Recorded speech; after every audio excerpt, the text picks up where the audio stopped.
Alors aujourd'hui, la Ville fait le point sur les mesures prises en place dans le cadre, évidemment, de la COVID-19. Sans plus tarder, je cède la parole à M. Rémi Langevin, le maire de la Ville de Montmagny. Oui, bonjour. Alors, en direct de mes bureaux à la résidence, vous savez que je termine demain, moi, je termine demain mon confinement volontaire, c'est-à-dire j'étais de retour de voyage il y a environ 2 semaines et puis je me suis mis en isolement volontaire avec mon épouse. Alors, c'est demain que ça se termine.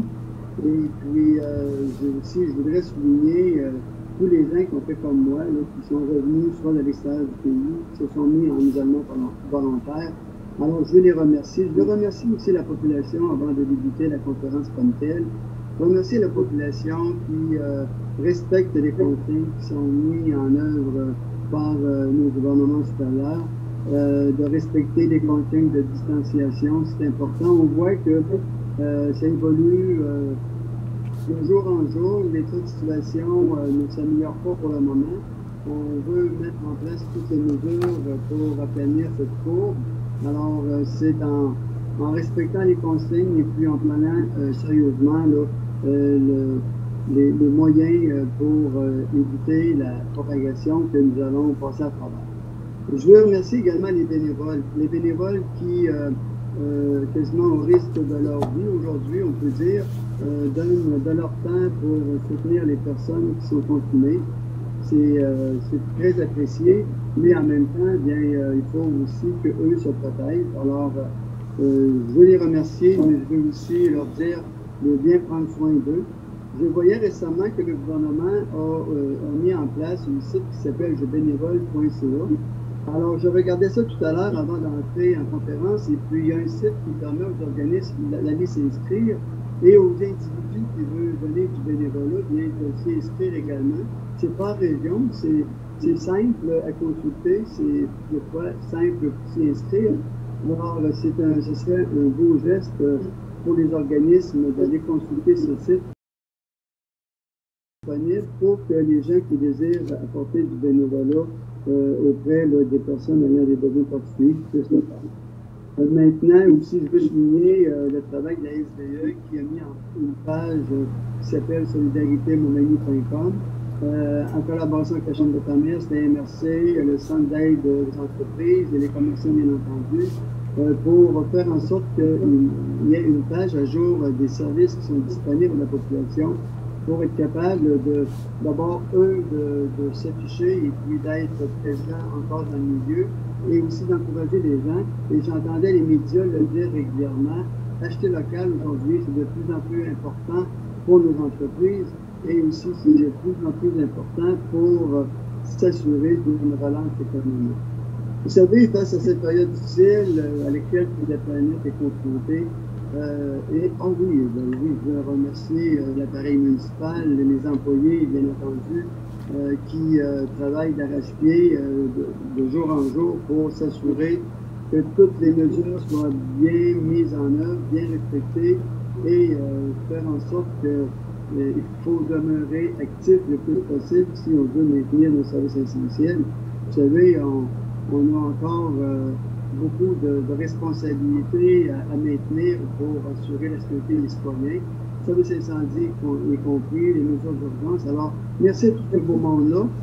Je sais que j'en oublie, mais mon intention, c'était de vous remercier sincèrement. C'est important pour nous, pour la population. Alors, je disais qu'on est confronté présentement à quelque chose de majeur, mais vous savez, on doit maintenir le cap. Le cap visait à assurer, à protéger la population, c'est une chose, mais aussi il faut garder le cap pour l'avenir. Il faut être présent lorsque ce sera le temps d'être un acteur important de solidarité sociale, mais aussi de relance économique. Alors, bien entendu, on fait tout ce qui est dans notre pouvoir pour qu'on soit présent pour relancer notre économie, soutenir nos entreprises qui pourront être disponibles à faire en sorte que notre planification de calendrier de travaux se mettre en œuvre le plus rapidement possible. Vous savez, après le 13 avril, on croit que si les mesures sont allégées, on va être en mesure de débuter et respecter notre calendrier pour faire travailler notre membre. Vous savez, tout change rapidement, nos priorités changent, les événements font en sorte qu'on doit s'ajuster. Alors, bien entendu, on avait un journal municipal mensuel dans lequel on venait inscrire toutes sortes d'informations. On invitait les organismes à inscrire des informations. Nous, comme ville, on y mettait également de l'information importante pour bien informer nos gens. Alors, bien entendu, on va interrompre momentanément la publication de notre journal municipal pour faire en sorte qu'on puisse bien vous informer quotidiennement. On va utiliser davantage nos médias locaux qui sont le journal coopératif Loi Blanche, CMA TV et CTFM. Alors, les économies pourraient être générées par la mise en place de cesser de publier notre journal mensuel. Bien, on va réinvestir ces sous-là pour soutenir nos médias, mais davantage faire en sorte qu'on vous informe au quotidien des différentes situations qui se passent dans notre région, qui se passent dans notre ville, qui se passent dans notre monde, bien entendu. On va continuer également à utiliser nos outils de communication, tels que notre site web, qui est alimenté régulièrement par notre service de communication, nos réseaux sociaux, bien entendu, nos infolettes, et récemment, notre système d'alerte de masse.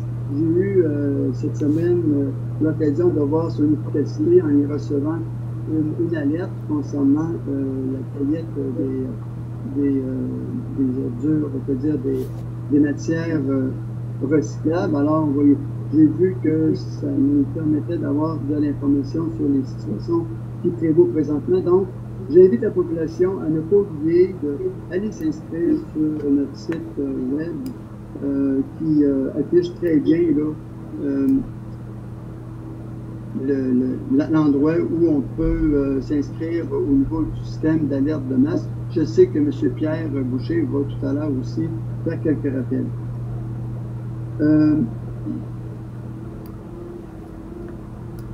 Voilà. Maintenant, concernant la situation actuelle au niveau des emplois temporaires de notre personnel municipal, bien comme plusieurs autres municipalités du Québec, nous avons procédé progressivement depuis le 13 mars dernier à la mise temporaire de 28% de nos effectifs. Bien entendu, ces effectifs-là, ça concerne davantage les emplois temporaires et saisonniers. Les brigadiers scolaires, bien entendu, parce que eux, présentement, ils ne sont pas en fonction dû à la fermeture de nos écoles. Et on avait aussi un employé temporaire au service de loisirs qui remplaçait une absence qui a été mise à pied. Bien entendu, présentement, ce sont des emplois qui sont en lien avec la fermeture d'infrastructures, de la fermeture de nos infrastructures et de l'annulation de certaines activités. Je voudrais revenir sur l'augmentation du seuil de la marge de crédit de la ville de Montmagny. Je disais qu'il y avait certains commentaires à l'effet qu'on questionnait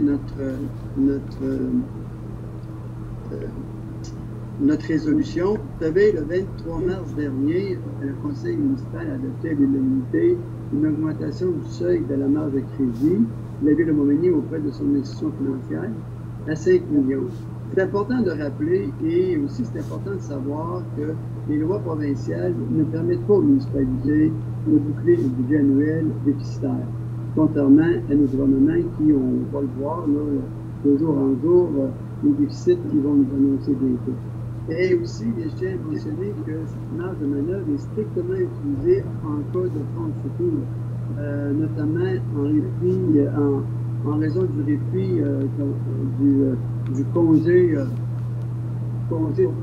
de taxes, en raison aussi du fait qu'on offre aux contribuables un certain répit au niveau des intérêts qui sont encourus sur les paiements non payés. Bien, ça va peut-être permettre à des gens de reporter peut-être jusqu'au 31 juillet leur paiement de taxes, mais en même temps, nous, bien, on doit s'assurer d'avoir un minimum d'entrée de fonds.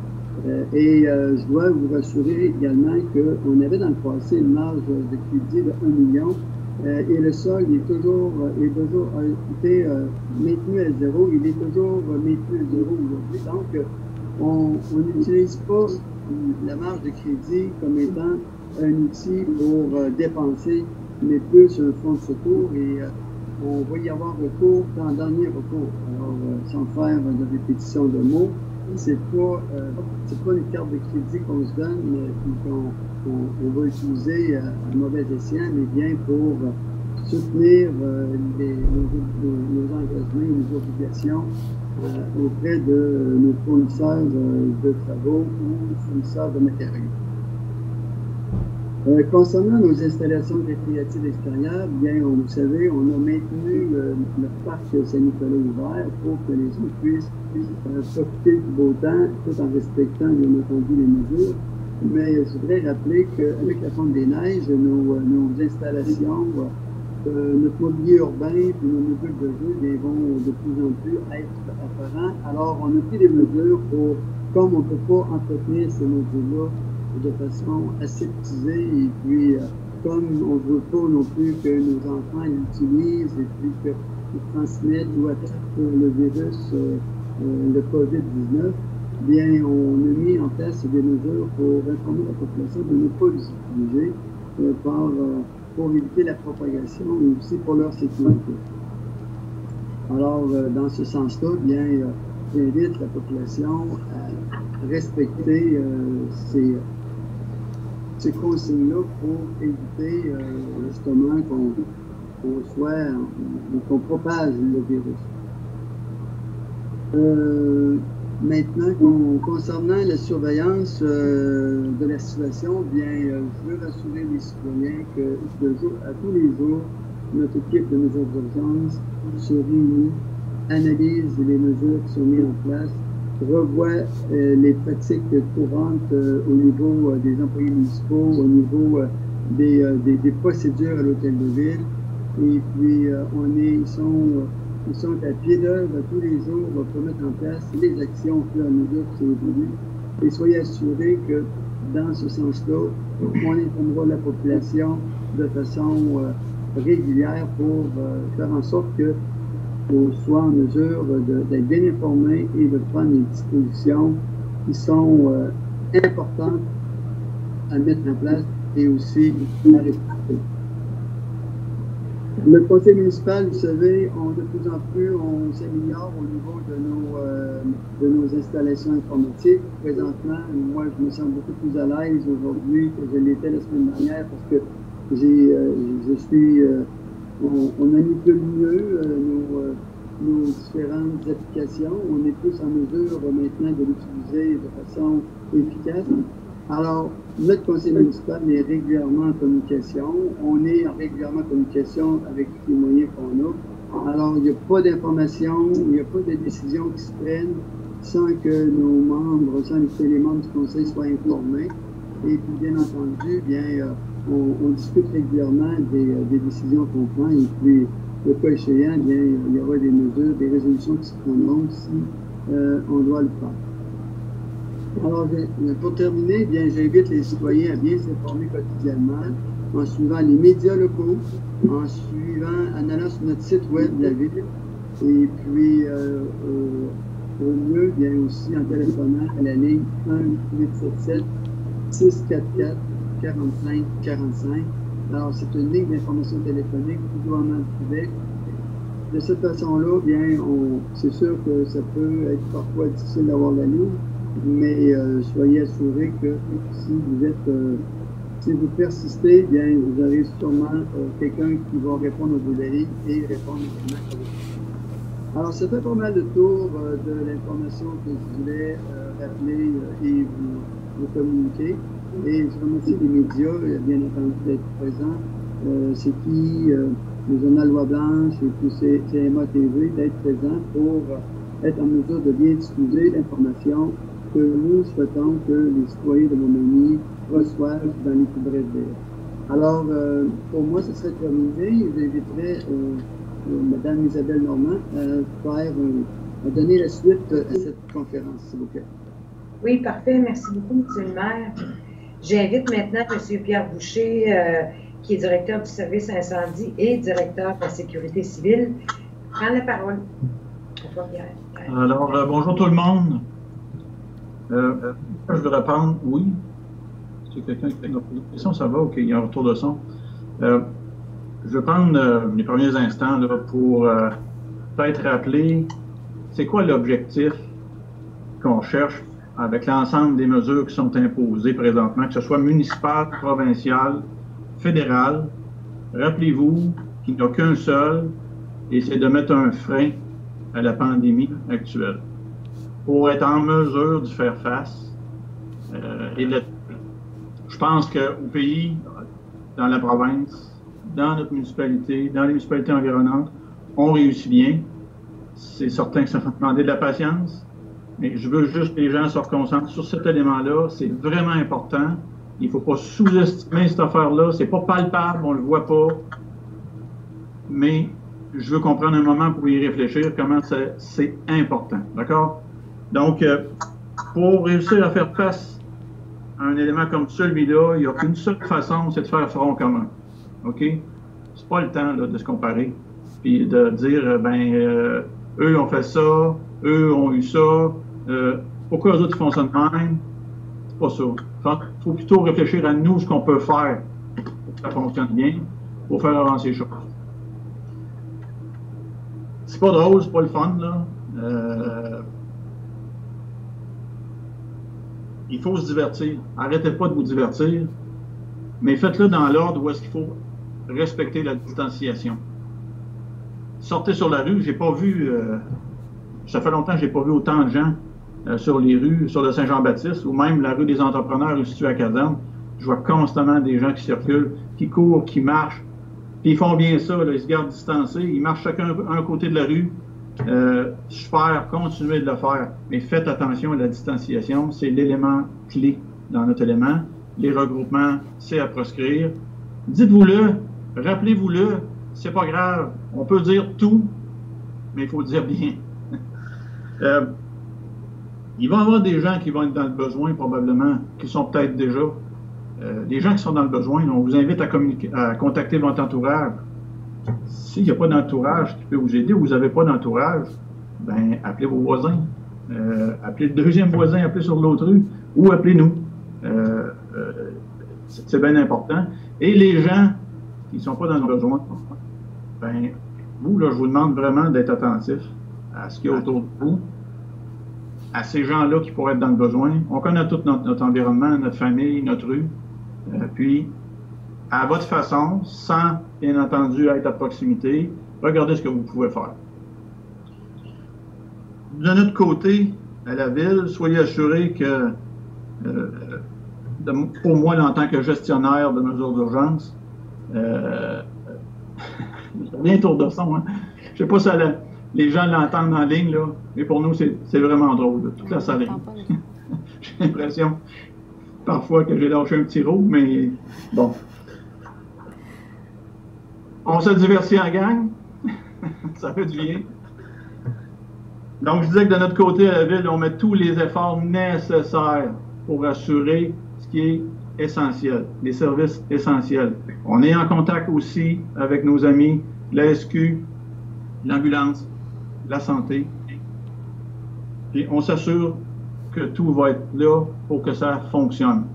Et je peux vous garantir qu'actuellement, on n'est pas impacté, on est capable de donner le service à 100%. Finalement, on a parlé, plusieurs en ont entendu parler ou l'ont vu, là, mais le système d'alerte de masse, le système d'alerte et de notification de masse, c'est son bon terme. Beaucoup de gens se sont inscrits. Je peux vous dire qu'on est au-delà, hein, ça fait de bon terme, au-delà de 800 inscriptions actuellement. Moi, là, mon objectif, là, à ultime, là, où je dirais là, on l'a vraiment atteint, puis là, je me refais une bonne bière, là, ce serait 5000. OK? Pour en avoir au moins un par bâtiment ou par résidence dans la ville. Vous pouvez vous y inscrire de plusieurs façons. Visitez le site Internet de la ville de Montmagny, ville.montmagny.qc.ca. Il y a rapidement les informations pour vous y inscrire. Vous pouvez le faire aussi via le lien de la page Facebook de Région de Montmagny ou par téléphone pour ceux qui n'auraient pas de facilité avec ce que je viens d'expliquer. Par téléphone, n'hésitez pas. 418-248-3361. Il y a des gens qui vont vous assister dans ça. Je veux en profiter pour mentionner que nos collaborateurs dans ce système de masse-là, la municipalité de Cap-Saint-Ignace et l'Île-aux-Grues, eux aussi ont lancé des inscriptions. Pour les gens de ces municipalités-là qui nous écoutent, je veux inscrire à faire la même chose. Les sites Internet de vos municipalités, aussi la même page Facebook Région de Montmagny. Soyez attentifs par contre pour cliquer sur le bon lien pour la bonne municipalité. Puis, pour Cap-Saint-Ignace, si vous avez besoin d'appeler, le 418-246-5631. Et pour l'Île-aux-Grues, le 418-248-8060. Donc, je vous invite, profitez-en, on a le temps là. Et plus notre système va être complet, plus on va être efficace en niveau urgence, notre collectivité. Merci. Merci beaucoup, Pierre. Je terminerai en cédant la parole à M. Félix Michaud, qui est le directeur général de la Ville et aussi le coordonnateur des mesures d'urgence de la Ville de Montmagny. Félix. Merci, Isabelle. Monsieur le maire, Pierre, Pierre nous faisait référence aux services essentiels que la Ville doit maintenir. C'est aussi en lien à la mesure gouvernementale que M. Legault nous a annoncé lundi le 23 mars, où ça impliquait une fermeture de l'ensemble des commerces et services qui étaient considérés non essentiels. Cette annonce du 23 mars a eu aussi des implications pour l'ensemble des villes au Québec.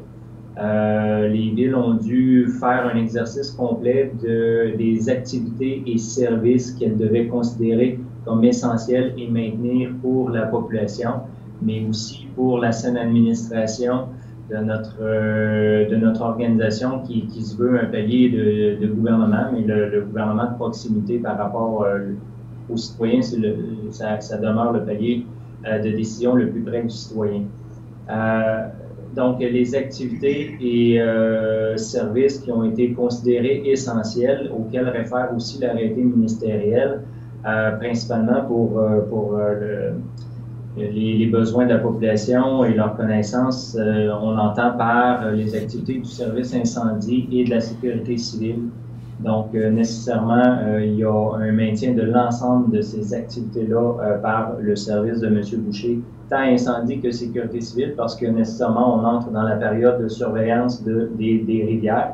Donc, ça aussi, c'est un autre plan particulier dans notre plan de mesure d'urgence qui mérite qu'on associe aussi et qu'on assure des vérifications au niveau de ce risque-là pour notre territoire. Également, ce qu'on va maintenir avec des effectifs, c'est les activités essentielles du service des communications, les activités essentielles dans les différents services municipaux, entre autres, la pandémie amène aussi son lot de problématiques et de particularités qui méritent qu'on maintienne des ressources humaines, la direction des ressources humaines, le service de la paix, le juridique et les finances aussi sont impliqués.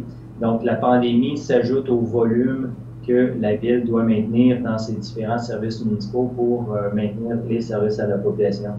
Également, il y a maintien de la Cour municipale, puisque c'est une instance judiciaire et à ce niveau-là, il faut respecter les mesures applicables, tout comme celles qui s'appliquent au palais de justice.